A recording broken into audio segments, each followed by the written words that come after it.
이게 뭔지 알아? 이게 어떻게? 그날 저는 30년 동안 숨겨뒀던 서류 가방을 탁자 위에 올려놓았습니다. 그 안에는 제 며느리 친정에 숨겨진 비밀이 들어 있었지요. 하지만 이 이야기는 그보다 훨씬 전부터 시작되었습니다. 제가 돈 없다고 쓸모없다고 무시당하던 그 시절부터요. 올해로 75입니다. 아내를 먼저 떠나보내고 이제는 혼자 산지 3년째지요. 슬아의 아들 하나 있습니다만 글쎄요 아들이라고 부를 수 있을지 모르겠습니다. 요즘 젊은 것들 다 그렇지 뭐. 작년 겨울이었습니다. 퇴직금도 바닥나고 연금만으로는 생활이 빠듯해지자 저는 파트타임 청소 일을 시작했어요. 밤 10시부터 새벽 2시까지 빌딩 4층 사무실을 도는 일이었습니다. 허리는 아팠지만 그래도 일을 한다는 게 나쁘지 않았습니다. 사람 구경도 하고 몸도 움직이고 무엇보다 집에 혼자 있는 것보다 나았으니까요.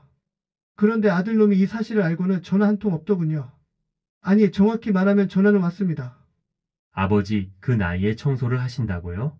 창피해서 어떻게 밖에 다녀요? 창피는 누가 시켜서. 돈이 없으면 조용히 계시지 왜 그런 일을 하세요? 며느리 목소리가 뒤에서 들렸습니다. 여보, 끊어. 시간 아까워. 전화가 끊겼습니다. 저는 그냥 핸드폰을 내려다보며 씁쓸하게 웃었습니다. 이놈아 내가 뭘 안다고. 작년 추석 저는 차례상도 못 받았습니다. 아들 집에 가려고 과일이며 고기며 한아름 사서 갔더니 며느리가 현관문도 안 열어주더군요. 인터폰 너머로 들리는 목소리. 아버지, 오늘은 저희끼리 조용히 보내려고요. 다음에 봬요. 그래. 알았다. 저는 그 무거운 짐을 들고 다시 지하철을 타고 집으로 돌아왔습니다. 그날 밤 혼자 차린 작은 밥상. 김치찌개 하나, 계란 후라이 하나. 이게 내 명절 상이구나. 젓가락을 들다 말고 저는 한참을 멍하니 앉아 있었습니다. TV에서는 가족들이 모여 웃고 떠드는 명절 특집 프로그램이 나오고 있었지요. 난 뭐했나. 평생을 아들 하나 잘 키워보겠다고 이 악물고 살았는데 대학 보내고 결혼 자금 대주고 전세금까지 보태줬는데 이제 와서 돌아오는 건 이런 대접이라니. 그래도 저는 참았습니다. 그래 젊은 부부들 바쁘겠지. 이해하자. 하지만 마음 한구석은 시커멓게 타들어가고 있었습니다. 그러던 어느 날 새벽 청소를 마치고 쉬고 있는데 알림음이 울렸습니다. 은행 입금 문자였습니다. 파트타임 첫 월급이 들어온 거였습니다. 92만 원. 많은 돈은 아니었지만 제 손으로 번 돈이었습니다. 그래도 일하니까 좋네. 핸드폰이 울렸습니다. 발신자 아들. 이 시간에 웬일이야. 여보세요. 아버지, 요즘 어떻게 지내세요? 목소리가 이상하게 밝았습니다. 그냥 지낸다. 아이고 아버지. 그동안 제가 너무 바빠서 연락 못 드렸죠? 미안해요, 진짜. 갑자기 왜 이래. 이번 주말에 저희가 아버지 댁으로 놀러 가도 될까죠? 영미도 아버지 보고 싶어 해요. 영미. 제 며느리 이름입니다. 추석 때 현관문도 안 열어주던 그 며느리가. 뭔가 수상한데. 그래 알았다. 네, 그럼 토요일 저녁에 갈게요. 제가 맛있는 음식 사갈게요. 전화를 끊고 저는 핸드폰을 물끄러미 내려다봤습니다. 92만 원. 설마 이 돈 때문에? 아니 그럴 리가. 하지만 가슴 한쪽이 묘하게 서늘해지는 걸 느꼈습니다. 이놈들이 뭔가 꾸미고 있군. 저는 그날 밤 잠을 제대로 이루지 못했습니다. 천장을 바라보며 아들의 갑작스러운 전화를 곱씹었습니다. 30년 넘게 회사 생활하며 온갖 사람 다 봤습니다. 사람이 갑자기 친절해질 때 그건 두 가지 중 하나였지요. 진심으로 뉘우쳤거나 아니면 뭔가 원하는 게 생겼거나. 아들아 내가 어느 쪽이길 바라는지 아냐. 하지만 이미 제 안에서는 또 다른 감정이 꿈틀대기 시작했습니다. 차가운 실망. 그리고 조용한 분노. 한번 두고 보자. 토요일 오후 6시 초인종이 울렸습니다. 문을 열자 준혁이와 영미가 환하게 웃으며 서 있었습니다. 아버지, 오랜만이에요. 어머, 아버님. 건강하셨어요? 며느리 영미가 제 팔을 덥석 잡더군요. 예전에는 악수조차 대충 하던 사람이. 그래 들어와라. 아버지 이거 드세요. 제가 백화점에서 비싼 걸로 샀어요. 과일 바구니 한우 세트 고급 와인까지. 이게 다 얼마야? 너희 요즘 돈 잘 버냐? 아니요. 아버지 드리려고 모아뒀죠. 준혁이가 어색하게 웃었습니다.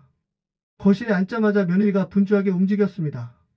아버님, 제가 차 끓여드릴게요. 어디 있어요? 부엌에 있다. 제가 찾아볼게요. 영미가 부엌으로 향했습니다. 이상하게도 부엌 서랍을 이것저것 열어보더군요. 차를 찾는 것 치곤 너무 많은 서랍을 뒤지고 있었습니다. 뭘 찾는 거지? 아버지 요즘 일은 어때요? 준혁이가 물었습니다. 그냥저냥 지낸다. 청소 일하시면 힘드시죠? 건강은 괜찮으세요? 괜찮다. 아버지 그런데 혹시 생활비 같은 거 부족하진 않으세요? 또 시작이네. 왜? 내가 줄 거냐? 아니. 그냥 궁금해서요. 준혁이가 눈을 피했습니다. 며느리가 차를 들고 왔습니다. 아버님, 여기요. 제가 정성껏 끓였어요. 고맙다. 차를 마시며 이런저런 얘기를 나눴습니다.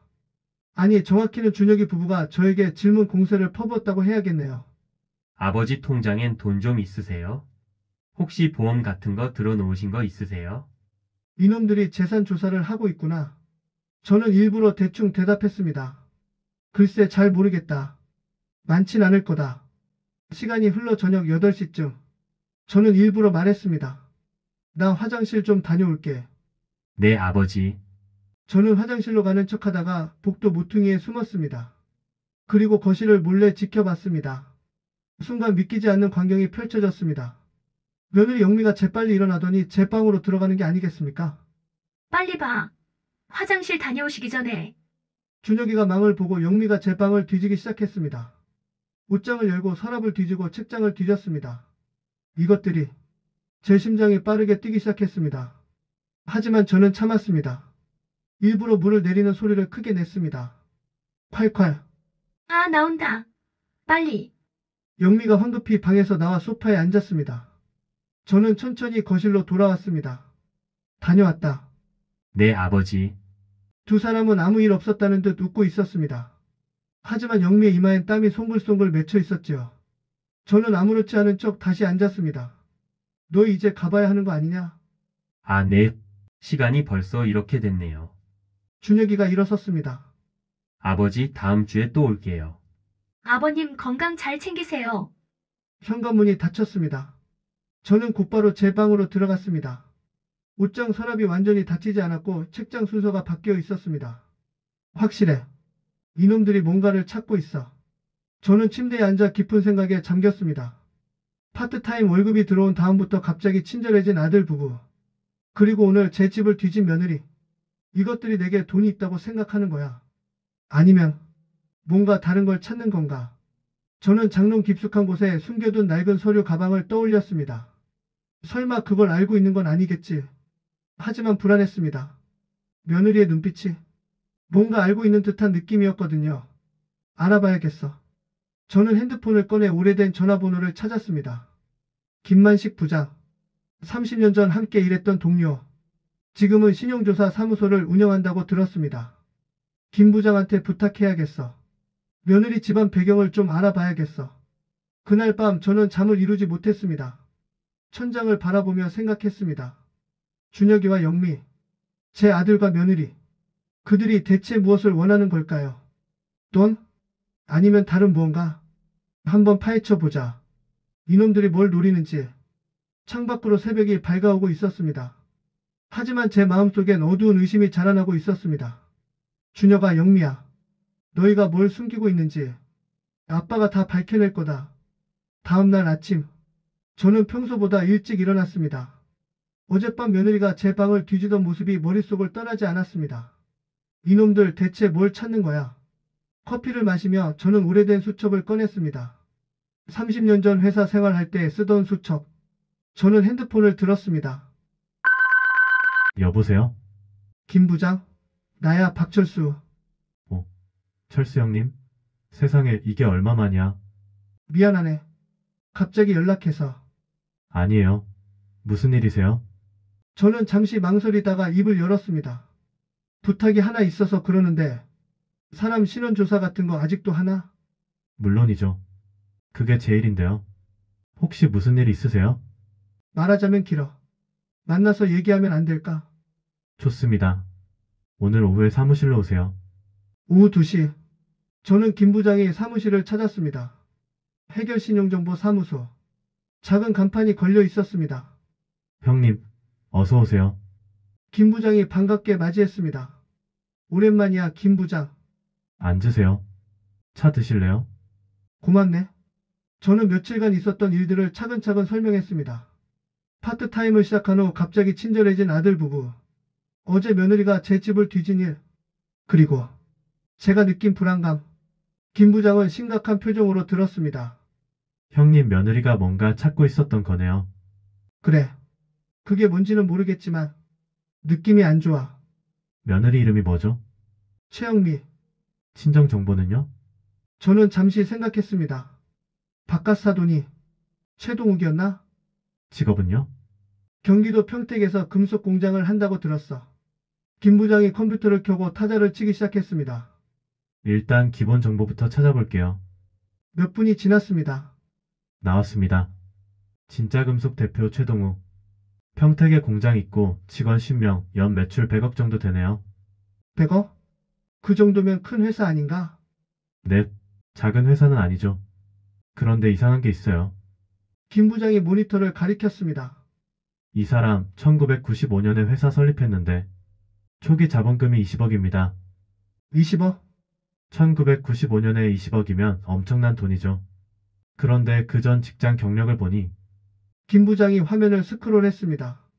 1990년부터 1994년까지 대형산업 자재팀 근무.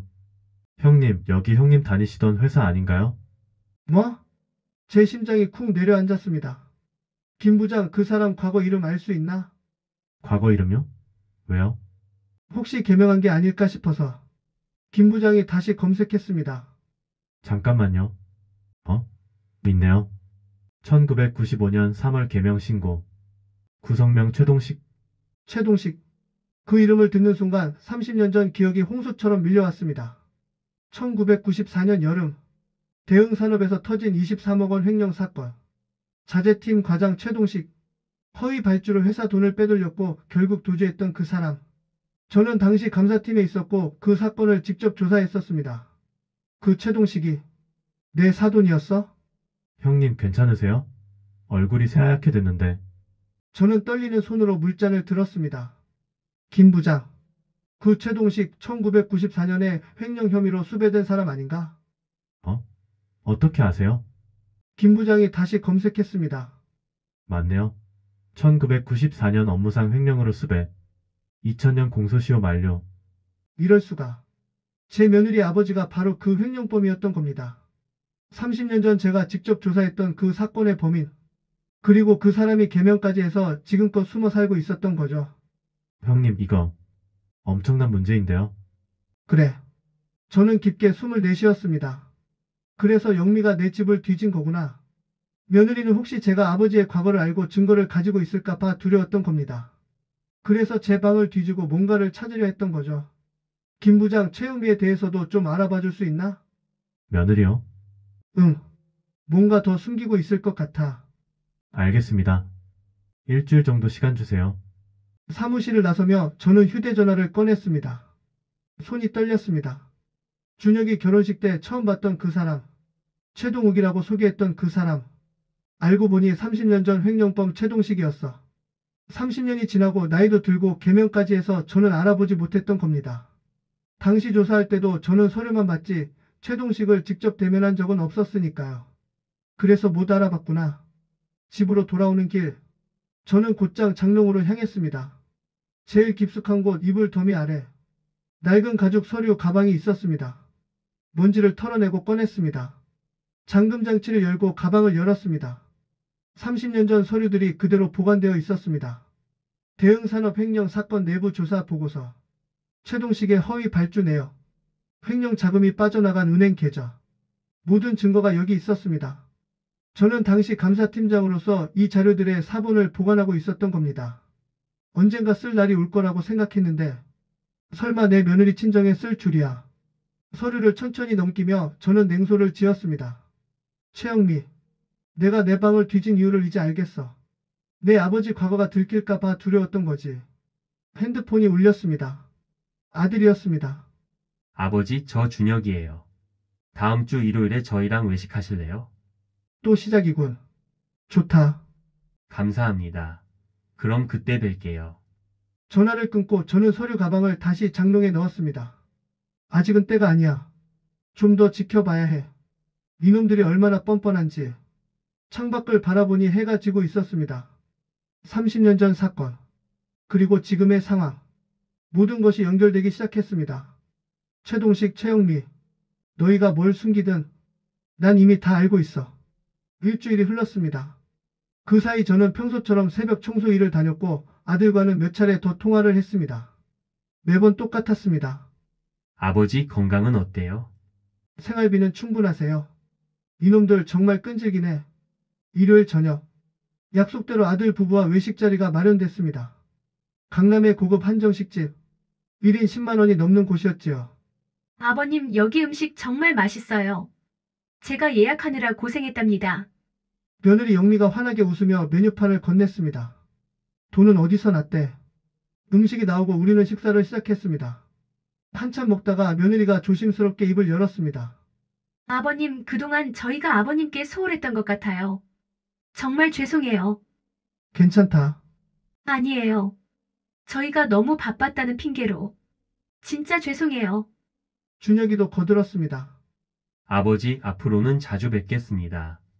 그리고 아들이 며느리를 쳐다봤습니다.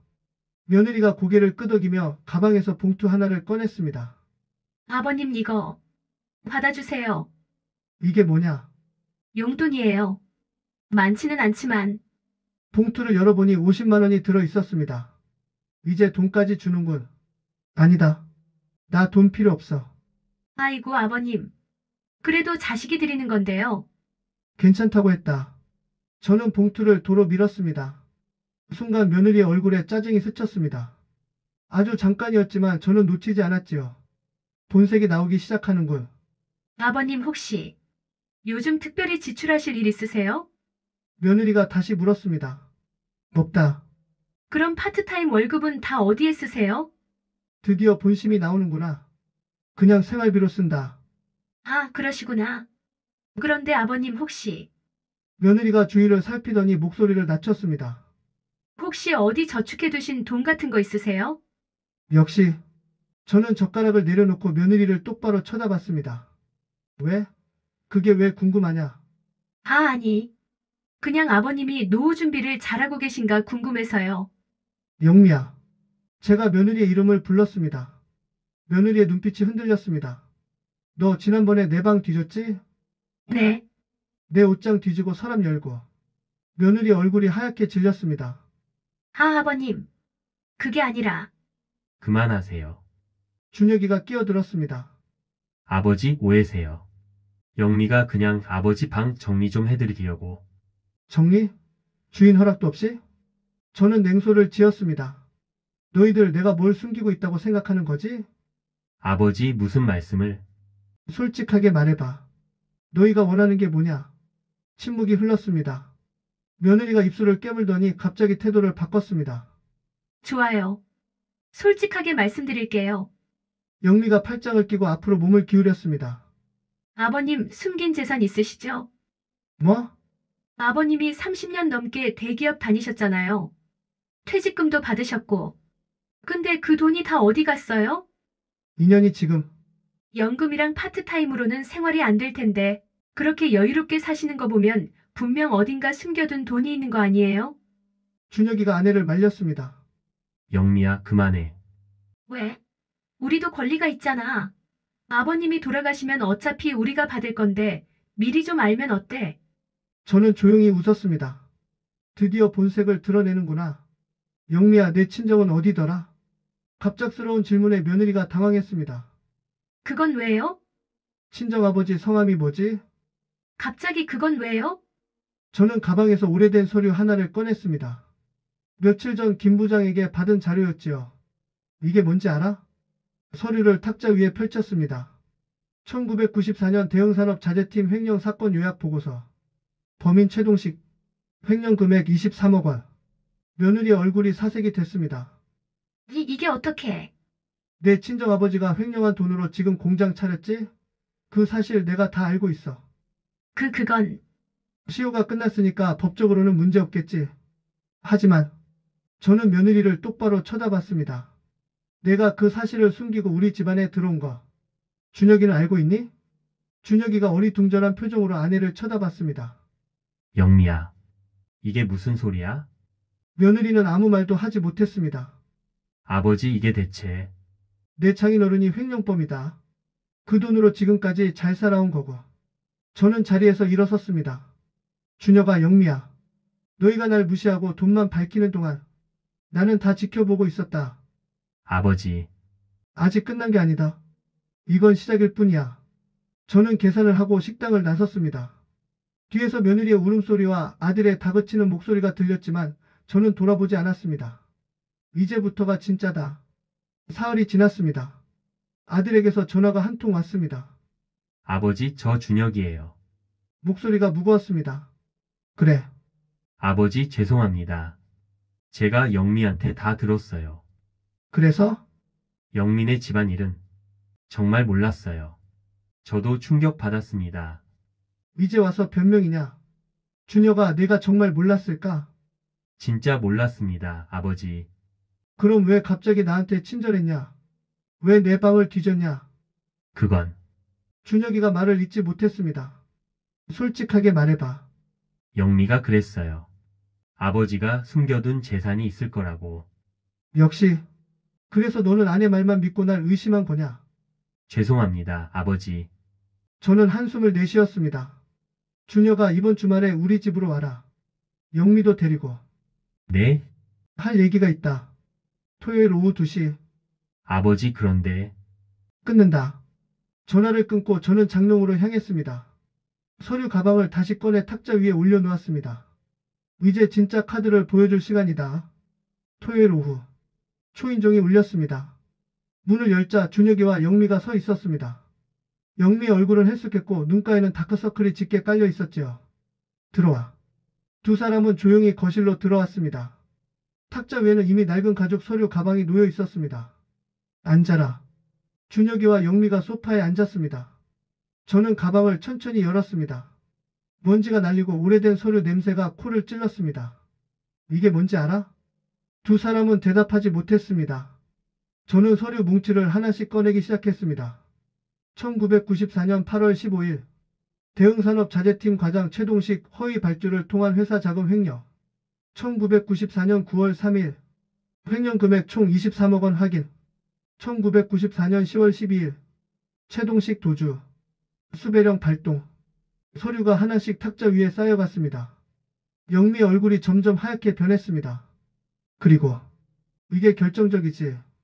저는 마지막 서류를 꺼냈습니다. 은행 계좌 거래 내역서. 횡령한 돈이 빠져나간 계좌.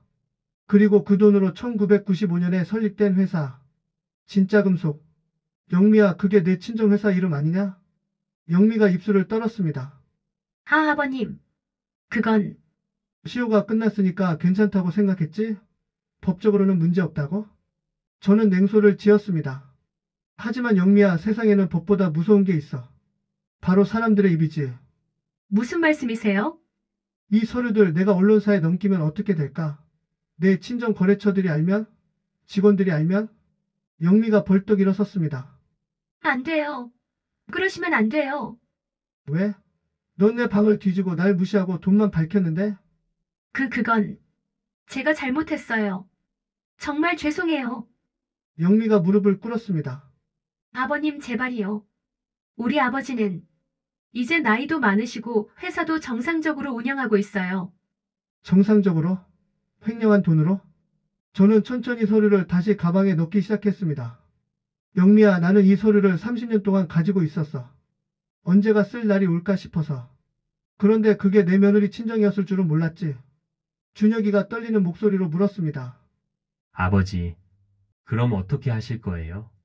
저는 가방을 닫고 잠금 장치를 잠갔습니다. 아직 모르겠다. 하지만 한 가지는 확실해. 너희가 나를 대하는 태도에 따라서 이 서류의 운명이 결정될 거야. 영미가 고개를 들었습니다. 그녀의 눈에는 눈물이 가득했습니다. 아버님, 제가 정말 잘못했어요. 다시는 그런 짓 안 할게요. 말이 아니라 행동으로 보여줘. 저는 자리에서 일어섰습니다. 이제 가봐라. 그리고 준혁아, 네, 아버지. 너는 아들이야, 남편이야. 아내가 하자는 대로 다 따라가면서 아버지는 의심하고? 준혁이가 고개를 떨어뜨렸습니다. 죄송합니다. 나가봐라. 생각 좀 해라. 내 인생에서 뭐가 중요한지. 두 사람이 떠나고 저는 서류 가방을 다시 장롱에 넣었습니다. 창밖을 바라보니 해가 지고 있었습니다. 이제 이놈들이 어떻게 나오는지 지켜보자. 진짜 게임은 이제부터다. 핸드폰이 울렸습니다.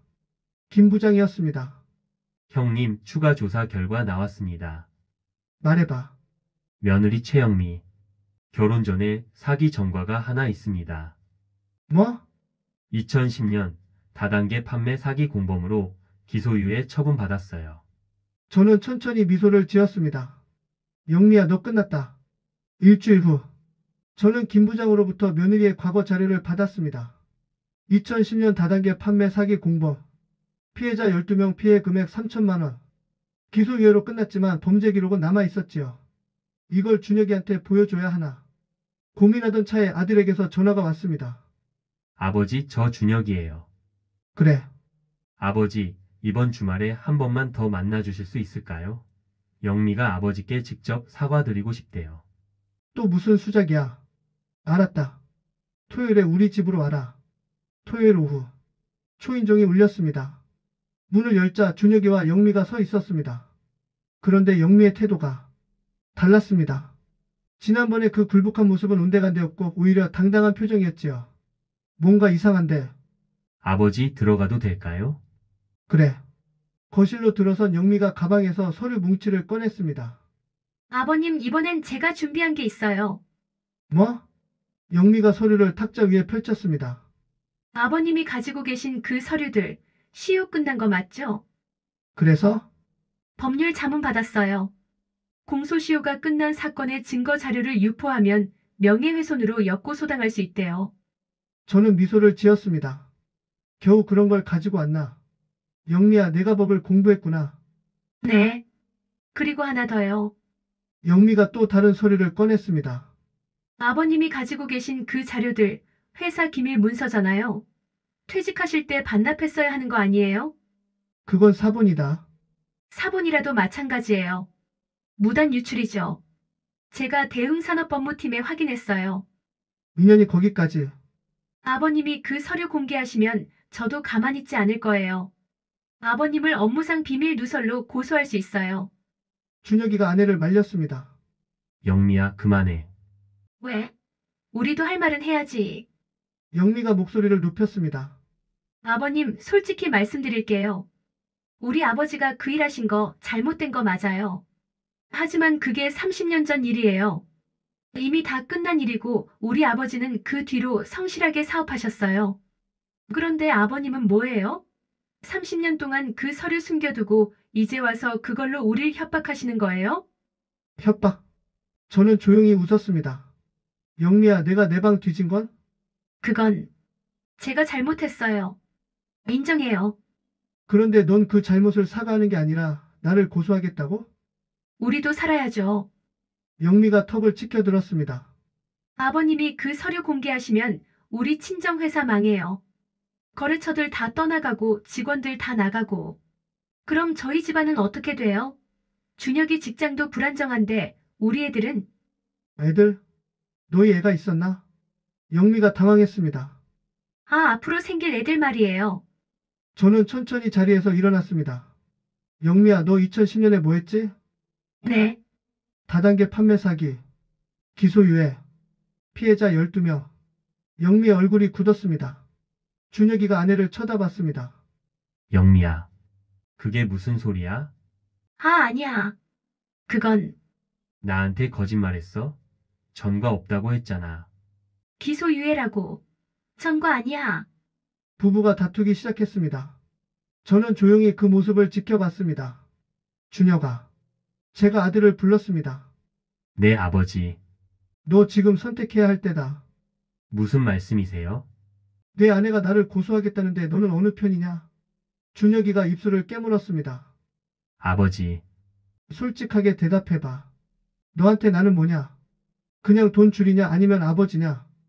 아버지세요. 그럼 왜 아내가 나를 협박하는데 가만히 있냐? 준혁이가 고개를 떨어뜨렸습니다. 영미가 남편의 팔을 잡았습니다. 여보, 당신 지금 뭐 하는 거야? 내 편 들어야지. 영미야, 그만해. 뭐가 그만해. 우릴 협박하는데. 아버지는 협박 안 하셨어. 우리가 먼저 잘못했잖아. 준혁이가 소리쳤습니다. 우리가 아버지 무시하고 아버지 방 뒤지고 돈만 밝혔잖아. 미안해, 영미야. 나 더 이상 못하겠어. 준혁이가 저를 향해 고개를 숙였습니다. 아버지, 죄송합니다. 제가 정신을 못 차렸습니다. 영미가 벌떡 일어섰습니다. 좋아. 그럼 당신 혼자 착한 아들 해. 나는 나대로 할 거야. 영미는 서류를 집어들고 현관으로 향했습니다. 최영미, 제가 그녀를 불렀습니다. 뭐예요? 나가는 건 좋은데 한 가지만 알고 가라. 저는 냉소를 지었습니다. 내가 가진 건 내 친정 횡령권만이 아니야. 내 사기 전과 자료도 있어. 그리고 내가 나를 고소하면 나도 준혁이한테 이혼 사유를 만들어줄 수 있어. 중요 사실을 숨기고 결혼했다는 거로 말이야. 영미의 손이 떨렸습니다. 한번 해봐. 누가 이기나. 영미는 아무 말도 하지 못하고 문을 박차고 나갔습니다. 거실에는 저와 준혁이만 남았습니다. 준혁이가 소파에 털썩 주저앉았습니다. 아버지, 저 어떻게 해야 해요? 그건 내가 결정할 일이다. 영미는 정말 저한테 전과 얘기 안 했어요. 속았어요. 저는 아들 옆에 앉았습니다. 준혁아, 내가 나한테 실망스러웠던 건 그게 아니야. 네? 내가 아내 말만 믿고 나를 의심한 거. 그게 실망스러웠어. 준혁이가 고개를 떨어뜨렸습니다. 죄송합니다, 아버지. 이제라도 정신 차렸으면 됐다. 저는 차를 한 잔 따라 아들에게 건넸습니다. 그런데 아버지, 왜? 영미가 정말 법적 조치 취하면 어떡해요? 걱정 마라. 내게 아직 카드가 남아있어. 카드요? 저는 방으로 들어가 서류 가방을 다시 꺼내왔습니다. 그리고 그 안에서 또 다른 봉투를 꺼냈습니다. 이게 뭐예요? 내 장인어른 최동식의 현재 불법 거래 증거야. 뭐라고요? 김 부장이 조사해줬어. 진짜 금속 지금도 탈세하고 있더라. 봉투를 열자 최근 3년간의 이중장부 증거와 탈세 자료가 쏟아져 나왔습니다. 2022년부터 2024년까지 매년 수억 원씩 탈세. 이건 시효가 안 끝났어. 준혁이가 서류를 보며 입을 다물지 못했습니다. 이걸 어떻게? 김 부장이 내부 제보자를 통해 확보했어. 진짜 금속 직원 중에 밀린 임금 때문에 불만 가진 사람이 있더라고. 아버지, 이걸 국세청에 넘기시면 장인어른 회사 망하지. 그것뿐만이 아니야. 저는 또 다른 서류를 꺼냈습니다. 최영미 내 아내 말이야. 결혼 전에 다른 남자와 약혼했었어. 네? 2016년 어떤 사업가와 약혼했다가 그 사람 재산 알아보고 파혼했어. 그 남자가 사업 실패하자마자 떠났지. 준혁이의 손이 떨렸습니다. 그리고 2020년 또 다른 남자. 의사였어. 6개월 만에 헤어졌는데 그 남자 통장에서 2천만 원이 사라졌대. 그 남자가 영미를 고소하려다가 합의금 주고 무마했어. 거짓말이죠? 여기 증거 다 있어. 김 부장이 그 남자들 찾아내서 진술서 받아왔어. 준혁이가 서류를 보더니 얼굴이 새하얗게 질렸습니다.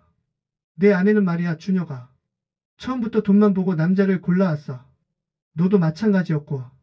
아버지, 내가 결혼할 때 내가 전세금 3억 보태줬지. 그거 보고 영미가 결혼 결심했을 거야. 준혁이가 눈물을 흘렸습니다. 저는 진짜 사랑해서 결혼했는데 알아, 아들아. 넌 순수했어. 그래서 이용당한 거야. 저는 아들의 어깨를 두드렸습니다. 바로 그때 현관문이 벌컥 열렸습니다. 영미가 다시 들어왔습니다. 그런데 뒤에 낯선 남자가 함께 있었습니다. 양복을 입은 40대 남자. 누구시오? 안녕하십니까? 저는 법무법인 정의 소속 김태수 변호사입니다. 변호사를 데려왔구나. 아버님, 저희가 법률 검토를 해봤는데요. 영미가 당당하게 말했습니다. 아버님이 가지고 계신 서류들 유포하시면 정말 고소당하십니다. 그래? 저는 웃으며 탁자 위에 새 서류들을 가리켰습니다. 그럼 이것도 검토해 보시지. 변호사가 서류를 집어들었습니다. 탈세 증거 이중장부 불법 거래 내역. 변호사의 표정이 굳어졌습니다. 이건 진짜금속 최동식 대표의 현재 진행형 탈세 증거입니다. 시효도 안 끝났죠? 영미가 서류를 빼앗아 보더니 비명을 질렀습니다. 이게 어떻게? 우리 아버지가 그리고 영미 너 과거 연애 사기 기록도 여기 다 있어. 저는 김 부장에게서 받은 서류를 변호사에게 건넸습니다. 2016년, 2020년 두 번이나 남자들한테 돈 뜯어내고 도망갔죠. 변호사가 서류를 보더니 영미를 쳐다봤습니다. 의뢰인님, 이게 사실입니까? 아니. 그건 변호사님, 제가 말했습니다. 제 며느리가 저를 고소하겠다는데 제가 반대로 고소하면 누가 이길까요? 저는 30년 전 시효 끝난 서류 가지고 있고 며느리는 현재 진행 중인 범죄 증거를 가진 집안이에요. 변호사가 난처한 표정을 지었습니다. 이 경우는 제가 수임하기 어려울 것 같습니다. 뭐라고요? 영미가 소리쳤습니다. 변호사님, 그게 무슨 소리예요? 죄송합니다. 하지만 이 증거들을 보면 승소 가능성이 거의 없습니다. 변호사는 서류를 돌려주고 황급히 나갔습니다. 거실에는 무거운 침묵이 흘렀습니다. 영미가 무릎을 꿇었습니다. 아버님, 제발이요. 제발 이 서류들 국세청에 넘기지 마세요. 왜? 내 아버지가 탈세한 건 사실 아니냐? 우리 아버지, 정말 힘들게 회사 키우셨어요. 제발이요. 영미야, 저는 냉정하게 말했습니다. 내 아버지는 30년 전에도 횡령했고 지금도 탈세하고 있어. 그리고 넌 남자들 돈 뜯어내고 내 아들까지 속였지. 그런 사람들이 무슨 자격으로 나한테 용서를 구해? 영미가 바닥에 엎드려 울었습니다. 준혁이가 저를 쳐다봤습니다. 아버지, 그럼 어떻게 하실 거예요? 준혁아, 넌 이 여자랑 이혼해라. 네? 이 여자는 너를 사랑한 게 아니야. 돈을 사랑한 거야. 그리고 영미, 저는 며느리를 내려다봤습니다. 넌 오늘 당장 이 집에서 나가라. 내 짐 싸서 친정으로 돌아가. 아버님, 만약 순순히 이혼해주면 이 서류들은 공개 안 하마. 하지만 버티면 국세청, 검찰, 언론사 다 넘긴다. 영미가 떨리는 목소리로 물었습니다. 정말 이혼하면 공개 안 하시겠어요? 내 말은 한 번만 한다. 영미는 한참을 울다가 결국 고개를 끄덕였습니다. 알겠어요. 그녀는 비틀거리며 일어나 현관으로 향했습니다. 문 앞에서 한 번 뒤돌아봤지만 준혁이는 쳐다보지도 않았습니다. 문이 닫혔습니다. 저는 깊게 숨을 내쉬었습니다. 끝났다. 준혁이가 울먹이며 말했습니다. 아버지, 죄송합니다. 울지 마라. 이제부터 다시 시작이다. 석 달이 흘렀습니다. 준혁이의 이혼 조정이 마무리됐습니다. 영미는 끝까지 버티려 했지만 제가 국세청에 자료를 넘기겠다고 하자 결국 포기했지요. 위자료도 재산 분할도 없이 깨끗하게 갈라섰습니다. 그리고 저는 약속을 지켰습니다. 진짜 금속 탈세 자료는 공개하지 않았습니다. 하지만 경고는 확실히 했지. 최동식에게 직접 전화를 걸었었습니다. 최 사장님, 나 박철수요. 누구시죠? 대응산업감사팀에 있던 박철수. 기억 안 나십니까? 전화기 너머로 긴 침묵이 흘렀습니다. 박 과장님, 이제는 그냥 백수노인이죠. 앞으로 내 가족한테 접근하지 마세요. 그리고 세금은 제대로 내시고요. 만약 또 문제 일으키시면 그때는 가만 안 있습니다. 알겠습니다. 전화를 끊고 저는 서류 가방을 마지막으로 열었습니다. 30년 동안 품고 살았던 이 무거운 짐, 이제는 놓아줄 때가 됐습니다. 서류들을 하나하나 꺼내 파쇄기에 넣었습니다. 30년의 원한이 갈기갈기 찢어지는 소리. 이제 끝이야. 마지막 서류까지 파쇄하고 저는 빈 가방을 쓰레기 봉투에 넣었습니다. 이제 진짜 새로 시작하자. 오늘은 토요일. 준혁이가 집으로 찾아왔습니다. 아버지 들어가도 돼요? 그래, 들어와. 준혁이는 예전보다 훨씬 밝아 보였습니다. 아버지 이거 드세요. 과일 바구니를 건넸습니다. 고맙다. 아버지, 제가 요즘 상담 받고 있어요. 상담? 네, 심리 상담이요. 제가 왜 영미한테 그렇게 휘둘렸는지, 왜 아버지를 의심했는지, 그런 거 돌아보고 있어요. 저는 아들의 손을 잡았습니다. 잘하고 있구나. 아버지 덕분이에요. 아버지가 제 눈을 뜨게 해주셨어요. 아니다. 내가 스스로 깨달은 거야. 우리는 함께 차를 마시며 이런저런 얘기를 나눴습니다. 예전처럼 아버지와 아들로서. 아버지, 근데 청소 일은 계속하세요? 아니, 이제 그만뒀어. 정말요? 왜요? 더 이상 필요 없더라고. 그리고 저는 미소를 지었습니다. 김 부장이 사업 하나 제안했어. 사업이요? 작은 건데 시니어 생활 상담센터. 나같이 자식들한테 무시당하는 노인들 도와주는 곳이야. 와, 아버지 잘 어울리실 것 같은데요? 그치? 나도 그렇게 생각해. 실제로 김 부장은 일주일 전에 저를 찾아왔었습니다. 형님 사연이 너무 대단해서요. 이걸 사업화하면 어떨까 싶어요.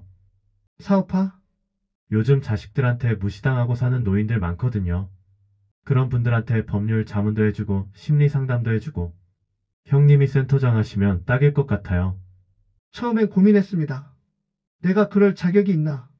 하지만 곰곰이 생각해보니 제 경험이 누군가에게는 도움이 될 수도 있겠다 싶었습니다. 좋아, 해보자고. 그렇게 해서 다음 달부터 실버 희망센터가 문을 엽니다. 작은 사무실이지만 저와 김 부장 그리고 자원봉사 변호사 2명이 함께 운영할 예정입니다. 아버지 멋지세요. 준혁이가 환하게 웃었습니다. 그리고 아버지, 제가 도와드릴 일 있으면 언제든 말씀하세요. 그래, 고맙다. 아버지가 저 버리지 않으셔서. 정말 감사해요. 저는 아들을 꼭 안아줬습니다. 넌 내 아들이야. 어떻게 버려? 준혁이가 제 품에서 한참을 울었습니다. 이놈아, 이제라도 깨달았으면 됐어. 저녁을 함께 먹고 준혁이를 보냈습니다. 혼자 남은 거실. 예전 같으면 쓸쓸했을 텐데 오늘은 달랐습니다. 오히려 마음이 편안했습니다. 정리할 건 다 정리했으니까. 창밖을 보니 해가 지고 있었습니다. 붉은 노을이 하늘을 물들이고 있었지요. 저는 베란다로 나가 노을을 바라봤습니다. 참 긴 싸움이었어. 30년 전 횡령 사건, 며느리의 배신, 아들의 방황, 그리고 제 분노. 모든 게 끝났습니다. 이제는 진짜 새로운 시작입니다. 핸드폰이 울렸습니다. 김 부장이었습니다. 형님, 벌써 상담 신청이 5건이나 들어왔어요. 진짜? 네, 형님 사연 듣고 용기 얻었다는 분들이에요. 자식들한테 무시당하고 살았는데 이제 당당하게 살고 싶대요. 그래요? 가슴이 뜨거워졌습니다. 내 경험이 누군가에게 도움이 되는구나. 형님, 다음 주 월요일에 첫 상담 시작하시죠? 좋습니다. 열심히 해봅시다. 전화를 끊고 저는 다시 노을을 바라봤습니다. 75의 나이에 새로운 일을 시작한다는 게 두렵기도 했지만 설레기도 했습니다. 인생은 끝날 때까지 끝난 게 아니구나. 저는 방으로 들어가 옷장을 열었습니다. 제일 안쪽에 걸려있던 낡은 정장. 30년 전 회사 다닐 때 입던 옷입니다. 먼지를 털어내고 꺼내 입어봤습니다. 거울 속 제 모습. 주름은 늘었지만 눈빛만은 30년 전보다 더 또렷했습니다. 이제 다시 시작이야. 다음 주 월요일 아침, 저는 새로 산 서류 가방을 들고 실버 희망센터로 향했습니다.